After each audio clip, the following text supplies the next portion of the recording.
welcome to my Christmassy reading, ably organised by Lex Jones and George Daniel Lee. Now you may be thinking to yourself quite reasonably, is it not a little bit late for a Christmas reading, being that Christmas was several days ago?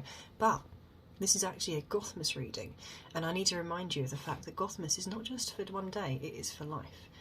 With that said, I will be reading a story by the wonderful Duncan Bradshaw called Last Minute, which is in fact a very festive story, but you will soon see in keeping more with the Gothmas tradition. A caveat before I begin, I have just got over a bout of laryngitis, so if I sound croaky and or strange, that will be why. I do have my pint of virgin's blood on hand for if I need to lubricate my vocal cords. Second caveat, I have 3 cats, all of whom are very aware when I have a video camera on. It's also nearly feeding time, so if you hear weird noises, see weird shapes or any other strange phenomenon, it's probably not ghosts, it's probably cats. So, also, I am reading off a screen which is behind this camera. So if it looks like I'm looking into your soul, I assure you I'm not doing that. I am reading the screen behind you, unless that's your preference, in which case I am looking directly into your soul and cursing you, whichever you would prefer. But I've talked enough, so let's begin the story. Last Minute by Duncan Bradshaw. You little sod. Steve scrunched the betting slip up in his hand and lobbed it towards the near-empty glass of cider left behind by the table's previous residents. It hit the lip of the pint glass, bounced off, and joined the rest of the detritus on the floor. About right. He sunk the remainder of his lager and looked around the bar. It was absolutely rammed. Drunkards and the weary, all laden down with carrier bags bursting with hastily purchased presents. A small spark of recognition flickered in his brain before being replaced by the more pressing matter of his now empty glass. Why not? One for the road, must have plenty of time still. Digging through the multiple layers of clothing, he closed an eye and stuck a quick glimpse at his watch before reaching into his pocket for whatever change he had left. Then his brain caught up. He yanked his sleeve up again and looked at the time. Bollocks. On wobbly legs, now dealing with the after effects of a steady afternoon's worth of drinking, Steve picked up his empties and tottered to the bar.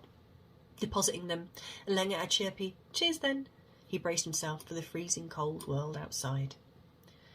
Leaving the warm enclave of the drowsy donkey public house, he was greeted by the distant sound of a choir singing carols. Unlike most of the spotty herberts that came round his house, scrunching for cash while murdering the dulcet tones of Silent Night, this lot seemed to know how to sing. The harmonious melody acted as an odd soundtrack for the pandemonium of the crowds. Men weaved around each other, clutching carrier bags way too big for their contents. Panic-filled eyes looked from glittery shop window to glittery shop window, desperately trying to remember their partner's favourite perfume, or what the hell the middle sprog wanted. Was My Little Pony still in vogue anymore? Who is that actress from the Chanel advert? Would the missus actually prefer some skimpy festive underwear rather than an air fryer? Is wrestling fixed? All of these words and thoughts coalesced into a familiar festive scene of an inebriated, angry wife and 3 bewildered children, wondering why on earth Father Christmas had brought them each a set of tungsten carbide drill bits and a turtle wax gift set. No, not again. Not this year. Allowing the booze to replace the thought of utter disappointment with that of a burning log fire, mince pies and a healthy measure of pork, Steve rubbed his hands together, trying to instill some life into his already numb digits. With his internal GPS locking onto the sole department store in town, he took his first tentative step to salvation. Unfortunately, he failed to see the patch of black ice and landed on his tailbone, his landing making him swear loudly enough to make the choir stop singing. After gingerly standing up and skidding on the spot like a cartoon animal, he began to pigeon step off. To glory!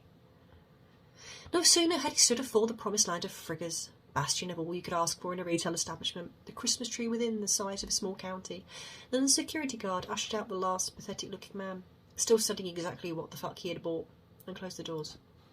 Steve frowned, checked his watch, and uttered a solitary bollocks, before balling his fists and banging on the reinforced glass to the tune of Good King Wenceslas. With a smirk, the security guard pointed to the Christmas opening hours, which informed Steve that he was 1 minute and 10 seconds out of luck. His face sank. The security guard revelled in the deflation, grinned and made the internationally renowned hand gesture of wanker, before disappearing into the back of the shop. He even allowed himself a cheeky little hill kick jump, just to show Steve what an utter bastard he was. Despite the Arctic conditions, a bead of sweat turned into a tsunami and cascaded down Steve's forehead, which did nothing but lower his core temperature as the air chilled it on his skin. Though, given his current predicament, death from hypothermia was looking like a viable option. Steve turned back, looking desperately around the shopping precinct. There had to be something open, surely.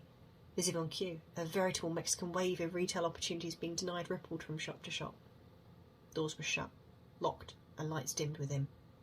The facade to a well-known toy shop, undoubtedly containing something for all his kids, seemed to laugh heartily. In his mind, he could hear the array of shops mocking him. What a twat. No perfume for you, mister. Perhaps you can make your own from a tramp's bile duct.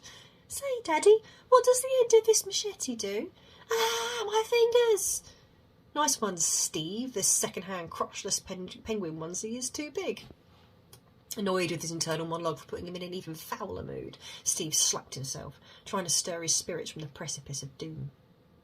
Sod it, the garage is still open. I can get something from there. Little Timmy would love to get some charcoal. He could help Daddy build a big roaring fire tomorrow. He tutted. Yeah, so Mummy can roast Daddy's nuts. Come on, you idiot. Every year the same. It doesn't have to be big. It doesn't have to be clever. It just has to be something. Anything. Just nothing which can be traced back to the local Quantico filler up and go at the bottom of the road, or next year I'm going to be drinking my own piss for a sock-covered tankard.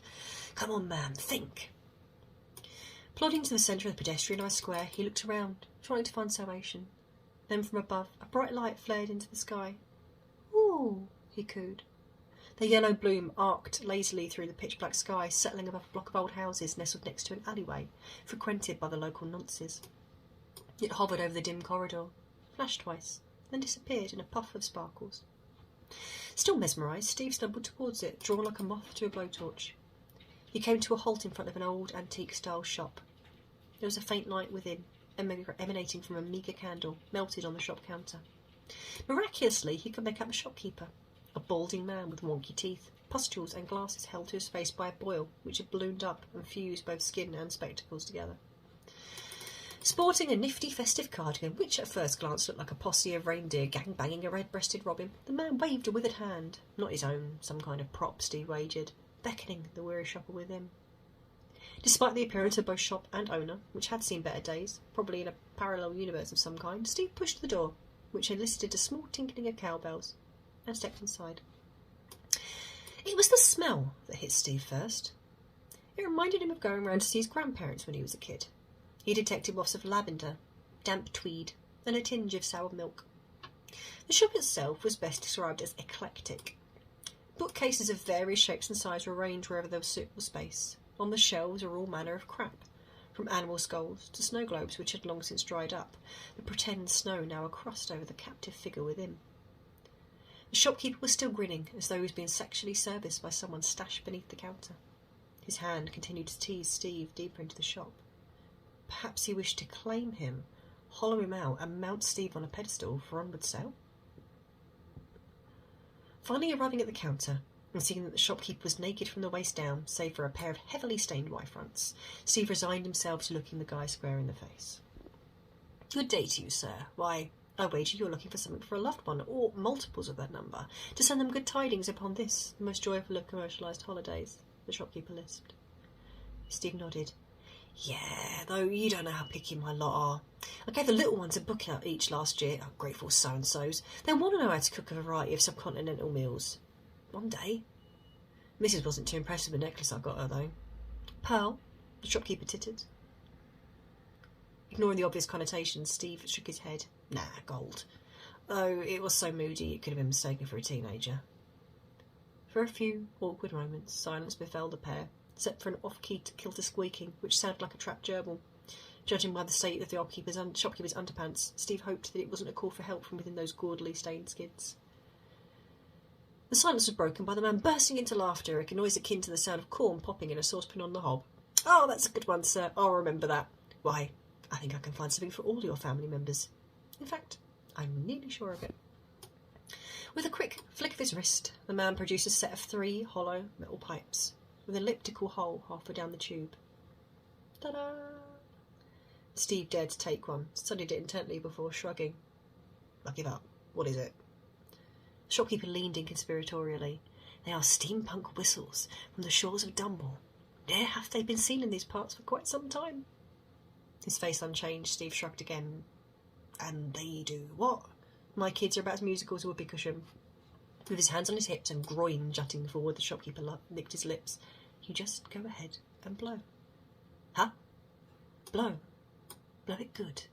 Blow it like you would if you were on your knees in a public lavatory cubicle having to pleasure a man who governs whether you live or die.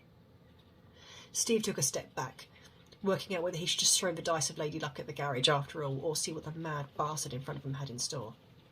Okay.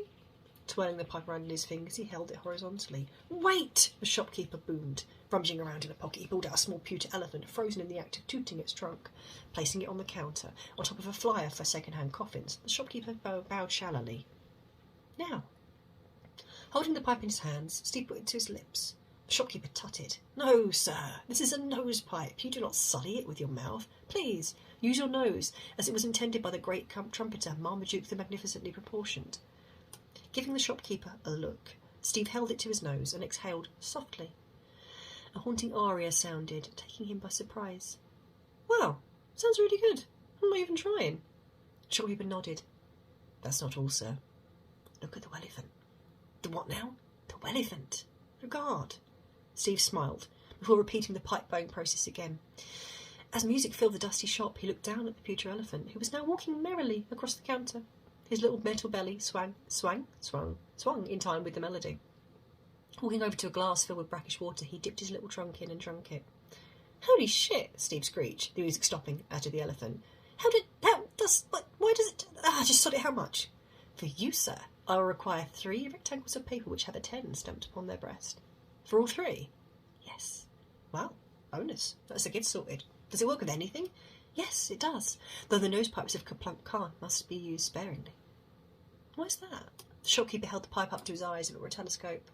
The design is such that you can get quite the build-up of mucus if used heavily. Steve narrowed his eyes. Okay, you're a little random, huh? The shopkeeper looked back, already wrapping the pipes up in Christmas wrapping paper from the 80s. Thank you, sir. I appreciate your feedback. So, what do you suggest my wife? With the wrapping done in record time, the shopkeeper crouched down before leaping up, nearly breaking the tenuous hold his underpant elastic had. This. In his hand, he held out a plastic-looking nose, complete with a bulbous, hairy, wobbly wart. She's not really into fancy dress, at all. Suggested a sexy archaeologist outfit once, for Halloween. Didn't speak to me till Christmas. Then, when she saw that I got her a Haynes manual for a 1974 Fiat Spider, well... No, sir, this is the nose of the Harnham Witch. Steve furrowed his brow. Again, just to annoy an editor he once met in Liverpool. Ah? A witch's nose? Yes. But how does she smell? I don't know, sir. She's dead and has no nose, so I suggest that she... No, you're supposed to say terrible. It is the standard response for that setup. Look, that doesn't matter. What does it do exactly? I can't see Meredith being too made up with the snout of a witch. The shopkeeper held the nose out. Lick the wart and make a wish. But before you do, make sure you sing a verse from Auld Lang Syne. Auld Lang Syne? Is that necessary?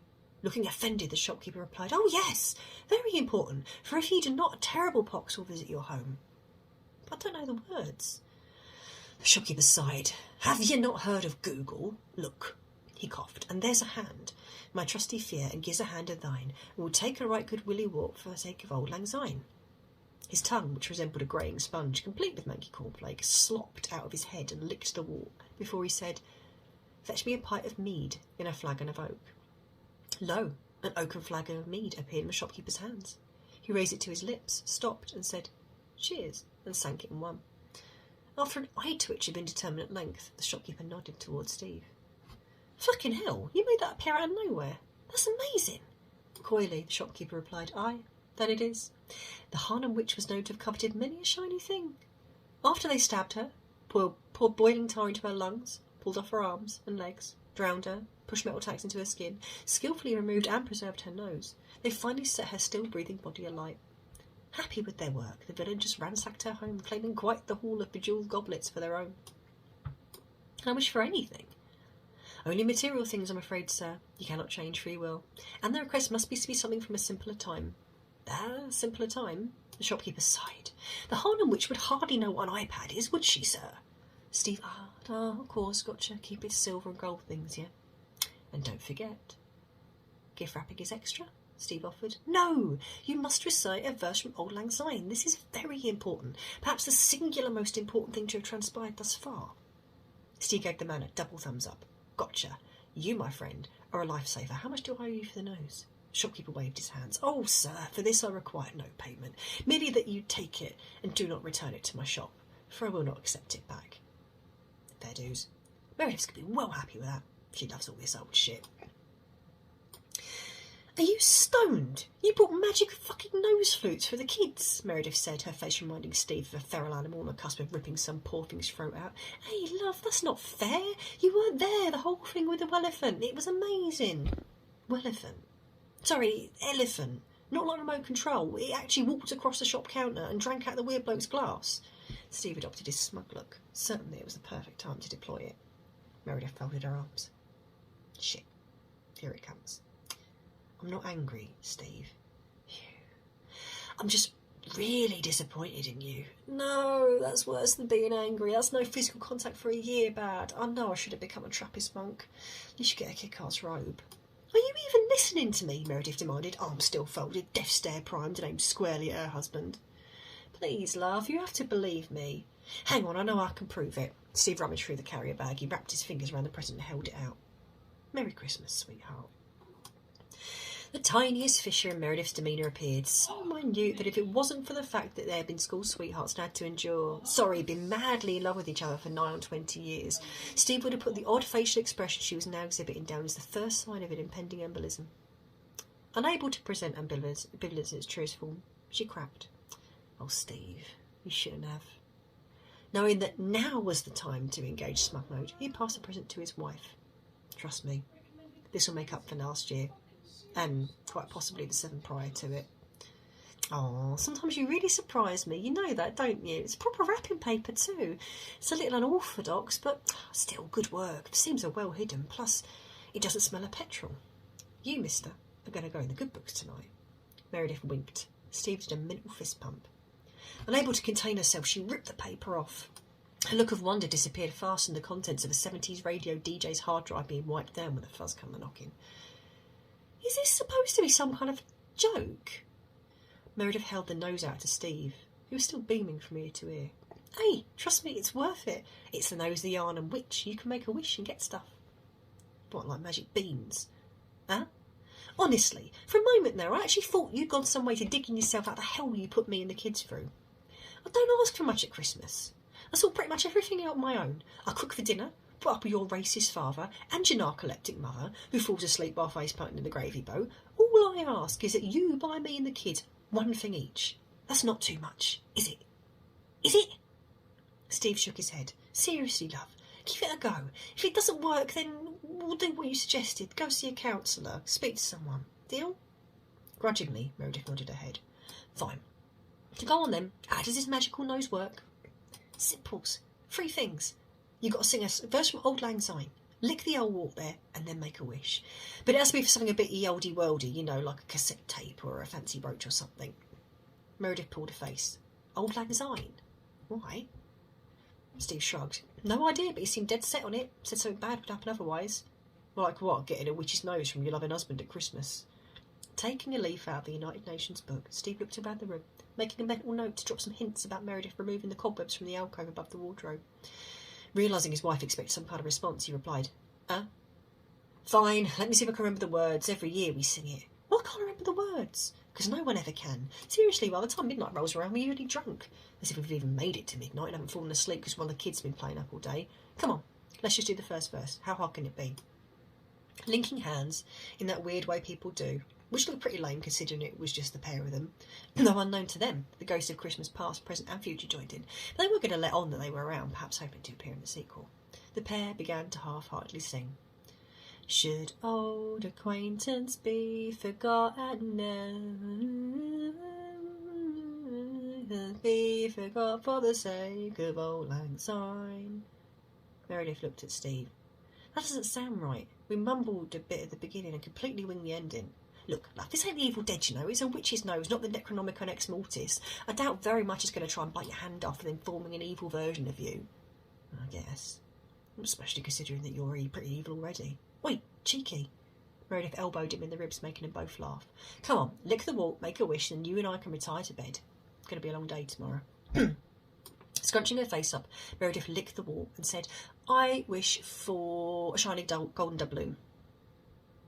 Nothing. Well, I say nothing, Steve broke wind.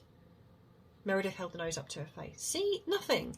Before she could finish, the nose wrinkled and sneezed, coating Meredith in a thick, gloopy layer of pale green ectoplasm, complete with desiccated eye of newt and leg of toad. With a look one could only describe as pure, unadulterated disgust, Meredith passed the nose back to Steve, who was agape with wonder, slapped him, and began to scoop the gunk from her face. Someone is sleeping in the spare room tonight. We'll discuss your little practical joke in the morning. But Steve mumbled, Meredith pointed to the door. Go, before I introduce the fibre optic Christmas tree to your colon. Shoving the nose in his pocket, Steve shuffled out the bedroom and headed for his overnight sanctuary. Excuse me. In the midst of a dream involving a mermaid who had been created in reverse so she had human torso legs, naughty bit, but a large, formless fishy head, Steve was woken up by a gentle shaking. Bleary-eyed, he looked from an alarm clock, which informed him it was just past 1 o'clock in the morning, to the youngest of his 3 children, 5-year-old Imogen. Pulling the threadbare duvet up and over his head, he muttered, What is it, love? Daddy's trying to get to sleep. Father Christmas won't come if you're awake now, will he? He hates kids that are up and about, peering at their sleeping parents. Imogen shook him again. Daddy, he's already here. Wondering if this is all part of the mermaid's plan to get him to do the business with her in the ocean, he asked. Who is? Father Christmas. That's lovely, Imogen. Go back to sleep now. But he's downstairs. Of course he is, love. Daddy's very tired. Go back to bed. And he's kissing Mummy. Steve sat bolt upright like, fuck he is. Imogen slapped her hands over her ears. Daddy, don't say rude words. Potatoes will grow in your ears otherwise. Shaking off the tentative hold of slumber, Steve swiveled on the bed and stood up, recoiling in pain as he trod on a piece of Lego. Wiping his eyes, he asked again, Sorry, love, who's downstairs? Father Christmas. Really? Yeah, no, he's got a red coat on and he's got white bits. And he's kissing Mummy. Yes, and she must be liking it because they've been there a while. Right. Steve stood up and pitter-pattered towards the doorway. Along the way, he picked up his son's cricket bat, twirling it in his hands. So, wanted me out of the way so you can go and play tongue hockey with that bastard next door? I'll fucking show you. He crept down the stairs silently, sticking to the sides to avoid creaking, and headed towards the living room door. It was ajar, just a crack, but a haze of weak light shone into the hallway. He teased the door open with the toe of the bat, and there, true to Imogen's word, was Meredith, in the embrace of a figure dressed as Father Christmas, who had his back to him. Blind rage took over and Steve stormed into the room. Get off my wife, you toe rag, he yelled. Putting the bat back, he twatted Santa across the back of the head, making the conjoined pair jolt from the blow. It was only now, stood in front of them, did Steve start to pick up odd little details about the scene. The red suit, for one, wasn't a plush jacket and fine trousers, but a fur-lined red velvet cloak. Heads of unfortunate squirrels, whose pelts had been used to make the cloak, bounced as the bat struck. What he thought was a hat with a white bauble at the end was a plaited length of greasy hair threaded through a section of spine. Santa stepped backwards, Steve even stepped backwards, realising that he might have been a tad hasty. Sorry, Santa, mate, it's just, you know, you can't really blame me. It all looks a bit sexy mermaid, fishy. Figure's head cricked and cracked back into some semblance of normality. Meredith was slumped backwards in the visitor's clutches. Something was different about his wife, but he couldn't work out what. There was something dark and glistening in the middle of her face. He leant in for a better look before realising what it was. Shit sticks. Meredith had a gaping hole where her nose should be, pulled up with such force that it had taken most of her top lip and the skin up to the bottom of her eyelids. The red flesh and virginal eye sockets of bone twinkled from the firelight. She was unconscious, saved from the horror visited upon her form. Steve gulped. Who are you? What have you done to her? Slowly, the figure's head began to twist. Its body remained rooted to the spot. Bones cracked and splintered as the head continued its noisy, sickening path, revealing a woman's face. Though what brought back was haggard and mouldy. Skin sloughed from cheekbones, forming hamster pouches of green skin under which centipedes skittered. Eyes, the whites of which had turned a deep red, looked back blankly. A tongue, as dry as sandpaper, ran across pegs of blackened teeth, rasping as it went. Steve noticed that the woman was also missing a nose. A perfect hole remained, the exposed cartilage and upside-down heart. I think you know who I am, sonny, the woman cackled. As fast as a rattlesnake, the woman's head flipped back to the front and snapped downwards, encompassing the entirety of Meredith's skull. The witch's jaws strained beyond any comprehensible limit, holding Meredith in her mouth as if she were trying to eat an entire bowl of spaghetti carbonara in one go. The woman bit down, and with one loud crunch, chomped through Meredith's neck, spraying Steve with a fountain of gore. His wife's body sank to the floor, pumping blood out over Steve's feet. Despite the horror, all he could think of was how warm it felt between his toes. His train of thought was interrupted by a loud crunching sound. The woman chewed down on Meredith's head as if it were nothing more than an apple. As she ground it in her mouth, she fixed Steve with a dispassionate stare. With a big gulp, she swallowed the mashed-up head whole and ran a scabrous hand across her lips, letting out a burp which smelled of worn sandals and gummy bears. Finally, the woman spoke. "You want to know what I want?" Steve nodded, struck dumb. The woman leant in closer and pointed to the gaping hole in her face. "I want my nose back, you fool. You sent me free from my accursed prison, and now I want my nose back. All those years making wishes come true, waiting to be made whole again. How quaint that I should arise on the eve of Christmas, which marks the anniversary of my murder." "Convenient," Steve added. He rummaged round in his pocket and pulled out the nose. The witch's eyes flared, seeing the sight of her well-preserved schnoz. "My precious!" she shrieked. "Steady on. We don't want to get into the shit, you know. Let's just stick to hat tips and nods to inspirations while casually ripping off public domain stuff. Deal?" Grudgingly, the Harlem witch nodded. I meant to say, my special. That works, yeah?" Steve nodded. "Good. So hand it over." "Daddy, why is Father Christmas an old woman?" a child's voice asked. Turning around, Steve saw Imogen peering round the doorframe. Timmy and Rita had joined her, 3 floating heads looking at the scene within. "Why is Mummy lying on the floor, Daddy? Have you been knocking her about?" "Hey, you know I'd never hurt your mother," Steve protested. "It's not what I told Childline," Rita confessed. The Harlem witch cackled some more and rubbed her callous hands together. "And wee bairns, too. They'll reduce down a treat in my pot. It's been too long since I boiled brat for breakfast. They look plump. Do you feed them on maize and vinegar?" Steve clenched the bat tighter. "Shut up, vile crone. You may have murdered my wife, but you're not going to hurt my kids." Screaming at the top of his lungs, he pulled the bat over his head, smashing the lampshade in the process. Ignoring the sparks shooting out from the destroyed light housing, he brought the bat down on top of the witch's head. There was a squelch as it connected with the soft, sallow skin. The witch's bonce pushed down into the decrepit recesses of her body, her mouth now level with the top of her chest. The children cheered. "Go on, Daddy, kick her flipping head in," Imogen shouted. Spurred on, Steve ducked to one side and walloped the witch in the back of her knees, sending her sprawling to the floor. As she smacked into the ground, he put one foot on the small of her spine and brought the bat down again and again on the back of her skull. After a few lusty blows, there was a crack, like ice being dumped in warm Bacardi and Coke, and the witch's head caved in. A swarm of fat-bodied flies took flight from the breach and began doing lazy laps around the living room. Seeing that the fire was still going, Steve put a foot against the witch's body and began to roll her towards the roaring blaze. As she got closer, the witch began to thrash around, sending chunks of rotting brain into the air over the once pristine carpet, now utterly ruined. A shower of fiery embers landed on the witch's clothing, near bone dry from her incarceration within the ancient curse. Steve managed one last kick, and the old woman rolled into the pile of red hot logs, making a huge whooshing sound as she went up like a petrol-soaked shell suit. The witch began to melt. Strands of skin looped from her bones and landed against the floor, creating a thick, lattice, waxy web. She went to cackle again and utter some hideous curse, but a backdraft of flame took her face clean off, exposing a manky skeleton beneath. Teeth clacked against each other, unable to make any sound as her vocal cords were baked within her sundered flesh. Steve rammed the bat into the centre of the witch's face, making it shatter like glass. Shards of bones scattered across the hearth. He darted over to his kids, who'd grown tired of the spectacle and were already playing a variety of games on their mobile phones and tablets. He pulled them in close, hugging them tightly.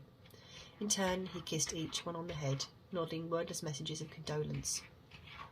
As the fire began to die back, the witch reduced to ash and cinder, he turned to Imogen. "So, what do you want Father Christmas to bring you?"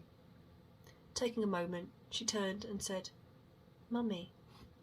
Steve's heart sank. He smoothed down his daughter's hair. "I'm sorry, Imogen, but your mummy, she's dead." A chorus of children asking whiny questions followed. "Who's going to cut my hair now? Will you make roast potatoes like Mummy used to? Which witch is which? Has Mummy gone to Devon? Oh, we nearly there yet. I need to go wee-wee."